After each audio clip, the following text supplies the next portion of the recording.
Ассалаумағалейкум, алдарыңызда кезекті қорап ашу. Бүгін бізде тақырыптан тыс жеке дара өзіме берілген аяқ киім. Бұны арнайы тапсырыс бердім. Флагманский аяқ киімнен бір сат төмен. Жалпы қара түсті болып келген, бағасы мына жоғарыда көрсетіп қойғанмын. Бағасына лайықты, жалпы мягкий кожамен жасалған. Одан кейін барып жай табан, баулы болып келген. Жалпы фасоны да ерекше, болып келген. Одан кейін барып қалай десем болады, қазіргі уақытқа қолайлы. Көлікпен жүрсеңіз де, жаяу жүрсеңіз де, начосы бар, мынау көрінісі осылай болып тұрады. Қонышысы да қатты бір төмен емес, қатты бір биік емес, орта деңгейде болып тұрды. Негізі аяқ киім жалпы өзіме ұнады, жаман емес. Бұндай бағаға бұл аяқ киімді ала алмайсыз біздің нарықта.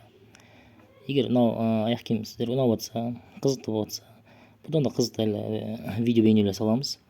Біздің арнаға тіркеліп, комментарий жазып, лайктарыңызды басыңыздар. Сұрақтар болса, мен арнайы бағыт бағдарын беріп, ссылкасын да көрсетіп аламын. Жалпы назарларыңызға рахмет.